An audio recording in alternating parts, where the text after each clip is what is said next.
은혜 받으실 하나님의 말씀은 히브리서 10장 19절로 25절에 있는 말씀입니다. 이 계시의 말씀을 읽을 때에 우리와 함께 하시는 주님의 음성으로 들려줄 수 있기를 원합니다. 함께 낭독을 하겠습니다. 그러므로 형제들아, 우리가 예수의 피를 힘입어 성소에 들어갈 담력을 얻었나니 그 길은 우리를 위하여 휘장 가운데로 열어놓으신 새로운 살 길이요, 휘장은 곧 그의 육체니라.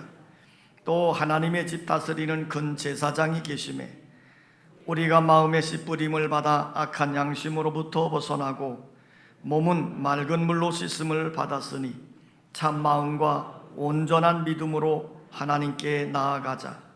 또 약속하신 이는 미쁘시니 우리가 믿는 도리의 소망을 움직이지 말며 굳게 잡고 서로 돌아보아 사랑과 선행을 격려하며 모이기를 피하는 어떤 사람들의 습관과 같이 하지 말고 오직 권하여 그날이 가까움을 볼수록 더욱 그리하자. 우리 여선중찬단 찬양이 있겠습니다.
이소부화 중에 이런 재미난 이야기가 있습니다.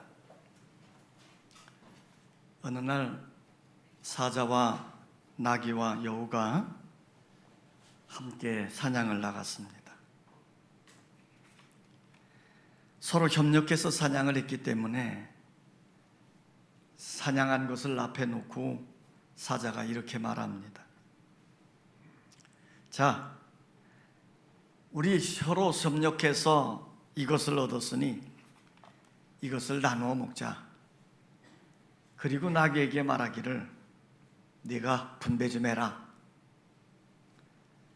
나귀는 사냥한 것을 아주 공평하게 3등분으로 딱 분배를 했습니다. 그것을 보고는 사자의 마음이 편치를 않는 거예요. 내가 명색이 사자인데 나를 너희 두 놈과 똑같이 취급해? 못쓸 놈 같으니라고 이렇게 생각을 하고는 사자가 나귀를 잡아 먹어버렸습니다. 이제는 여우하고 사자만 남은 거예요. 사자가 여우에게 이렇게 말합니다. 자, 이제 네게 분배해라. 그랬더니 여우가 정중히 사양을 하는 겁니다. 제가 나누다니요, 무슨 말씀을 그렇게 하십니까? 사자님께서 다 잡수시고 난 다음에 남은 것 제가 먹을게요. 그 말을 들은 이 사자가 빙그레 웃으면서 여우를 이렇게 칭찬하는 겁니다. 야, 너 참 똑똑하구나. 어디서 그거 배웠니? 여우가 이렇게 대답했습니다. 나귀가 죽는 것 보고 배웠습니다. 이솝은 이 우화를 통해서 사람들이 끊임없이 배워야 성공적인 인생을 살 수 있다는 것을 가르쳐주고 있습니다. 역사학자 토인비 교수는 사람을 세 종류로 나누면서 배를 타고 항해하는 것에 비유를 했습니다. 첫 번째 사람은 배가 어디로 가는지 전혀 관심이 없습니다. 오로지 배 안에서 먹고 마시는 일에만 관심이 있어요. 그래서 먹는 것이 있으면 행복하고 먹는 것이 없으면 불행한 겁니다. 두 번째 사람은요, 배가 어디로 가는지에 대해서는 전혀 관심이 없고 주변의 경치를 구경하는 일에만 관심이 있습니다. 그래서 이 사람은 날씨가 화창하고 좋은 풍경을 만나게 되어지면 즐거워하는 거예요. 그러다가 경치도 나쁘고 날씨도 굽고 그러면 원망하고 불평하며 사는 사람이지요. 세 번째 사람은요, 배가 가는 목적지를 분명히 알고 기억하고 늘 잘 가고 있는지 방향을 점검하는 사람이랍니다. 그는 자기가 그 목적지를 향해 가기 위해서 무엇을 해야 되는지를 분명히 알고 있고 자기가 맡겨진 일에 최선을 다하며 사는 사람이지요. 성도 여러분, 우리 성도들은 목적지가 분명한 사람들이에요. 그 목적지가 어디입니까? 천국이죠. 천국을 향해 가는 동안 흔들리지 않는 분명한 믿음과 분명한 목적을 가지고 살아야 하는 것입니다. 그럴 때 인생을 허비하지 않고 보람을 느끼며 의미 있는 인생을 살게 되어지는 것입니다. 그러나 요즘 신앙생활의 패턴이 많이 변해지고 있습니다.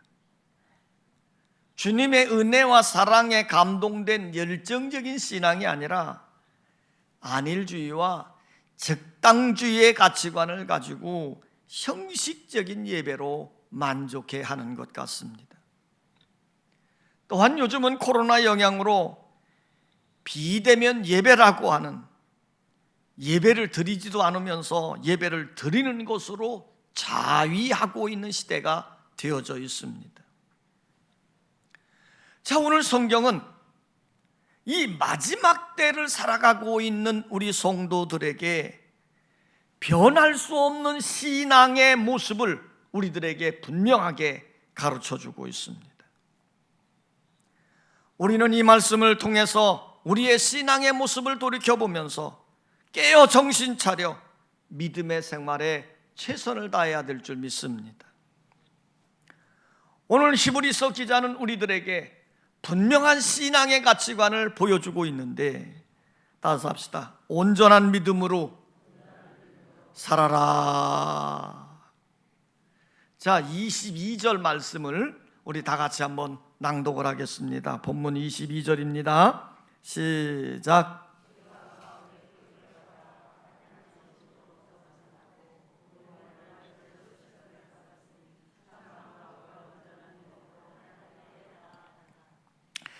성도들이 하나님께 나아가려면 참 마음과 온전한 믿음을 가져야 됩니다. 우리가 온전한 믿음으로 하나님께 나아가면요, 우리 마음에 나타나는 특징이 하나 있습니다. 무엇일까요? 참 평안입니다. 오늘 우리가 하나님 앞에 온전한 믿음으로 설 때에 우리에게 나타난 마음의 모습은 평안이에요. 오늘 평안하십니까? 그러나 믿음이 없이 행하는 일에는 불안합니다. 두려움이 있습니다. 길이 막히고 소망이 없는 거예요. 그러나 만왕의 왕 되시는 예수님을 믿고 교회에 나와 충성하며 헌신하는 삶을 살면 담대해질 뿐만 아니라 마음에 참 평안을 누리고 풍성한 삶을 살게 되어지는 것입니다. 또한 믿음으로 사는 길에는 큰 소망이 있는 거예요. 자, 오늘 본문 22절 말씀을 우리 다 같이 한번 읽습니다. 22절 시작. 아니 23절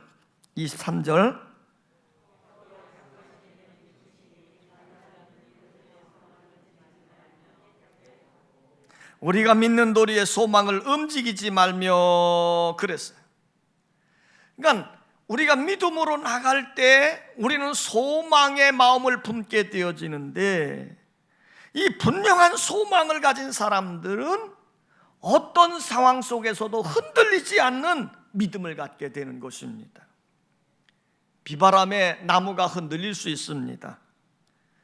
그러나 험한 비바람에도 뿌리가 든든히 서 있는 나무는 생명을 가지고 계속해서 성장해 가는 거예요. 그러나 험한 비바람이 몰아칠 때에 뿌리까지 뽑혀버리면 그 나무는 시들어버리고 말라 죽게 되는 것이지요.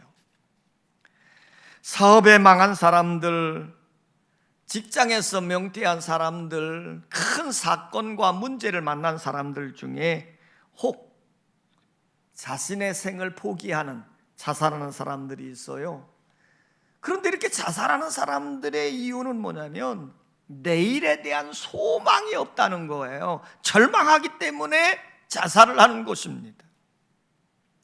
그래서 사도 바울은 우리 믿음의 사람들을 향해서 이렇게 말합니다. 위의 것을 찾으라. 위의 것을 찾으라. 여기 위라고 하는 말은 어디입니까? 하늘이요, 천국이요, 하나님입니다. 위의 것을 찾으라고 하는 말은 소망을 가지고 살라고 당부하는 거예요. 승리하는 믿음, 흔들리지 않는 믿음은 천국에 대한 확실한 소망을 품고 살아가는 사람들입니다. 성 프란체스코가 임종 때가 되어졌어요. 그래서 그의 임종의 모습을 지켜보기 위해서 많은 사람들이 모여서 그 프란체스코를 바라보고 있는 거예요. 이제 조용히 숨을 거둘 때가 다 되었는데 갑자기 이 프란체스코가 큰 소리로 찬송을 부르는 거예요. 그것을 옆에서 지켜보고 있던 한 수도사가 프란체스코에게 이렇게 말하는 겁니다. 선생님, 지금 창문 밖에는 많은 사람들이 와 있습니다. 그리고 우리 성자님을 지금 바라보고 있습니다. 이 엄숙한 시간에 좀 신중하게 해 주셨으면 좋겠어요 라고 이렇게 말을 했어요. 그랬더니 그 말을 들은 이 프란체스코가요 빙그레 웃으면서 이렇게 말하더랍니다. 미안하네, 내가 주책을 부려서. 하지만 나는 도저히 참을 수 없는 걸 어떻게 하나. 내 마음속에서 깊이 우러나오는 기쁨을 감출 수가 없어. 내가 오랫동안 고대하고 그리워하던 주님을 내 두 눈으로 볼 수 있다고 생각하니 이 기쁨을 주체할 수 없다네. 이렇게 말씀을 하더랍니다. 온전한 믿음으로 주님께 소망을 둔 사람은 죽음 앞에서도 기뻐하는 역사가 나타난다는 거예요. 우리 감리교회 창시자 요한웨슬리 목사님이 어느 믿음의 성도와 함께 이제 길을 가는데 그 성도가 이렇게 물었답니다. 목사님, 오늘 목사님이 오늘 밤에 돌아가신다고 하면 어떻게 하시겠습니까? 그랬더니 그 웨슬리 목사님 이렇게 대답을 했대요. 어떻게 하다니요? 예정대로 아침에 설교를 하고 약속대로 사람들을 만나고 저녁에는 집에 가서 저녁을 먹고 가족들과 함께 기도한 다음에 침상에 들어갈 겁니다. 그리고 다음날 아침 천국에서 눈을 뜰 거예요. 온전한 믿음을 가지고 천국의 소망을 품고 있는 사람들, 이들은 죽는 자리에서도 기뻐하고 죽는 자리에서도 삶이 흔들어지지 않는다는 거죠. 오늘 여러분, 우리에게 온전한 믿음을 가지고 소망을 품고 사는 자들 되시기를 원합니다. 변화가 많은 이 세상에 살면서 흔들리지 않는 믿음으로 살아가는 것, 이것이 곧 승리하는 길이고 여러분들의 인생을 아름답게 만드는 길입니다. 따라서 합시다. 사랑하며 격려하며 살아라. 자, 이 마지막 때를 살아가는 우리 성도들에게 성경은 이렇게 권면합니다. 사랑하며 격려하며 살라는 거예요. 자, 24절 말씀입니다. 24절 시작.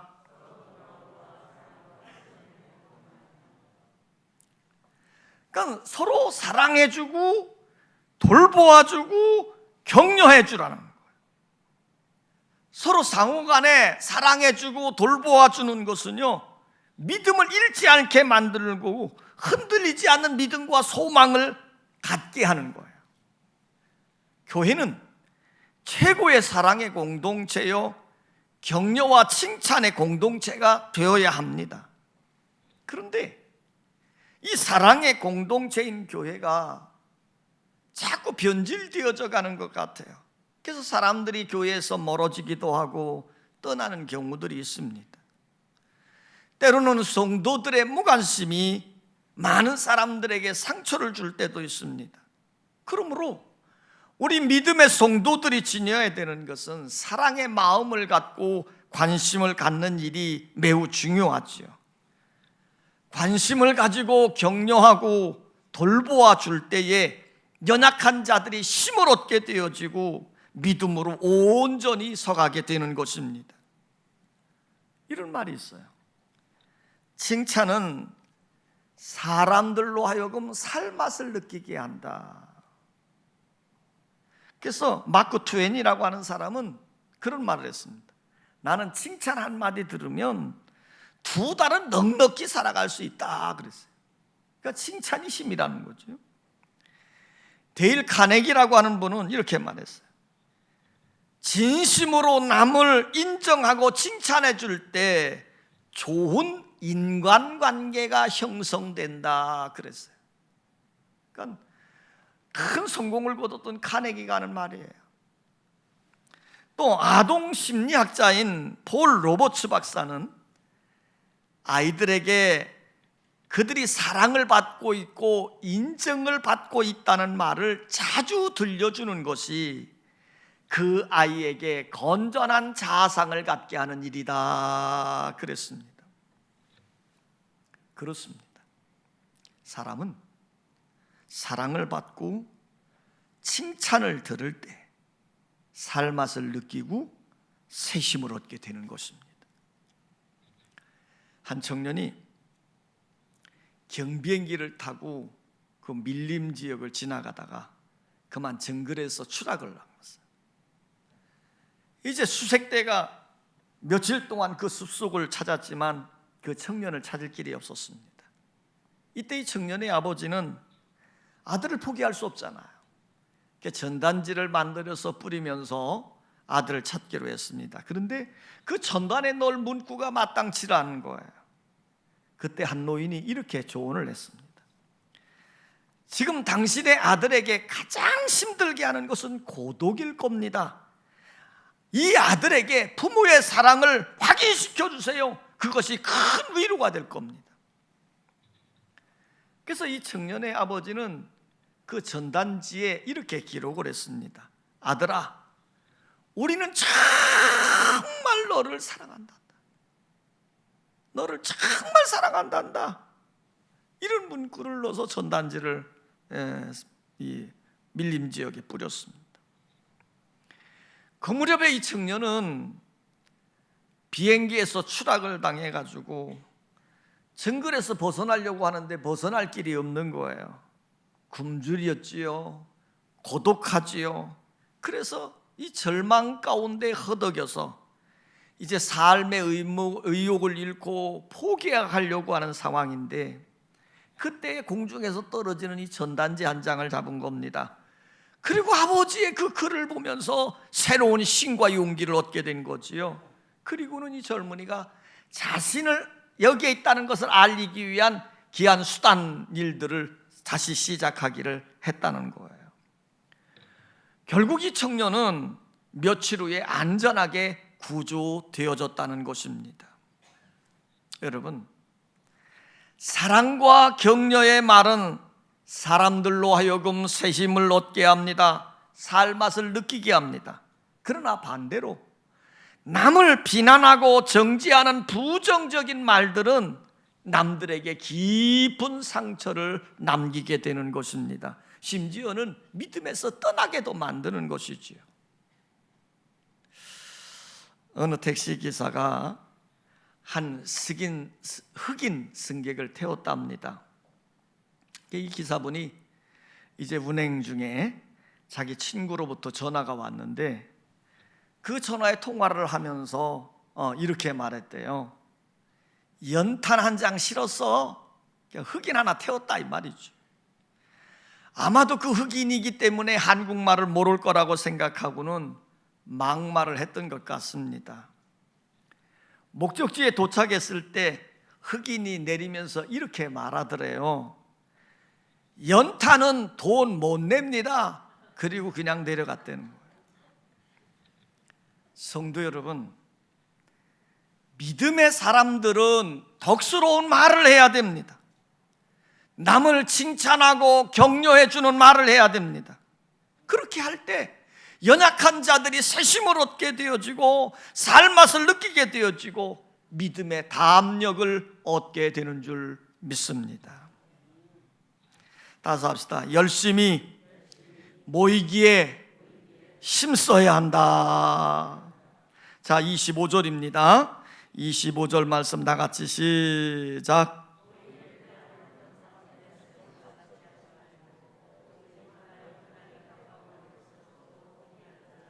자, 이 읽은 말씀 중에 깊은 관심을 가져야 될 말씀이 있지요. 뭡니까?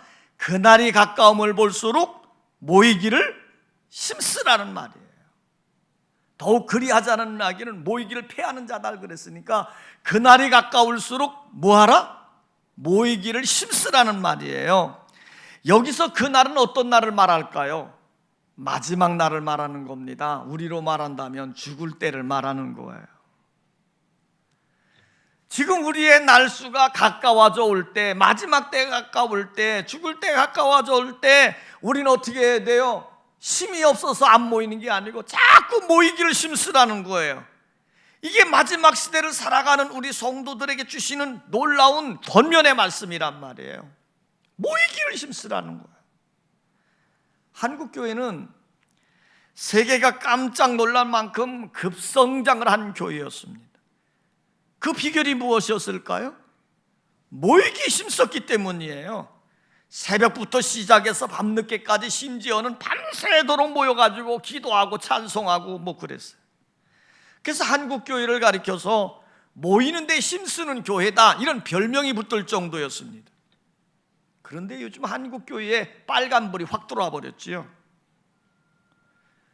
철야 기도는 없어진 지 오랜 옛 이야기가 되어졌고, 주일 예배, 수요 예배, 새벽 기도에도 잘 모이지를 않아요. 더구나 요즘은 코로나의 영향을 통해서 비대면 예배라는 성경에도 없는 예배가 발생을 했습니다. 그래서 예배에 잘 모이기는커녕 오히려 모이기를 꺼려하는 상황이 되어졌으니 빨간불이 들어올 수밖에 없는 거예요.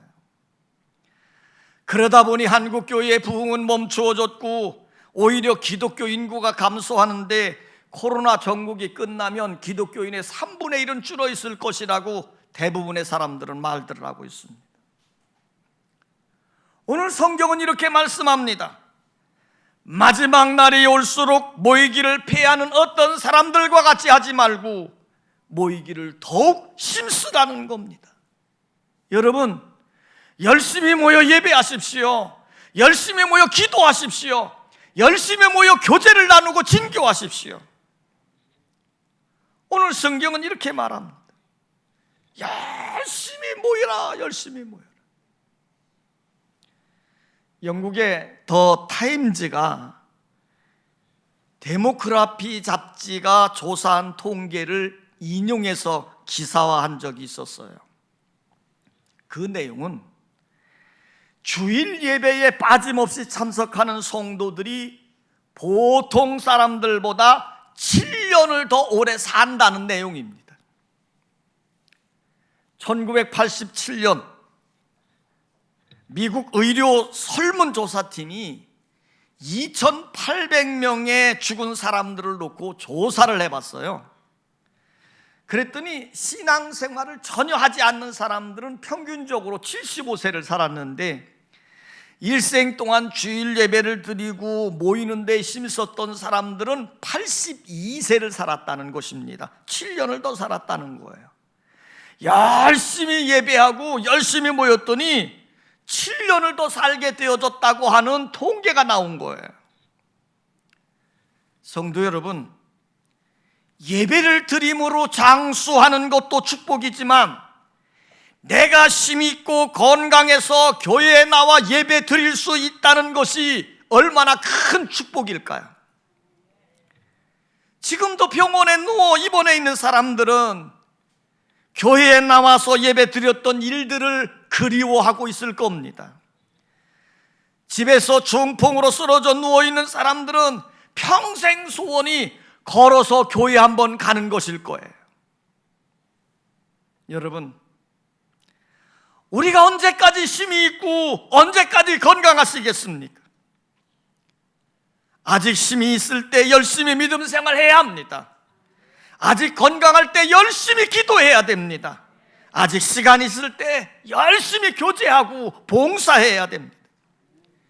하나님은 마지막을 살아가는 성도들에게 온전한 믿음으로 살아라, 사랑하며 격려하며 살아라, 열심히 모여 예배하라, 열심히 모여 기도하라고 권면해 주고 있습니다.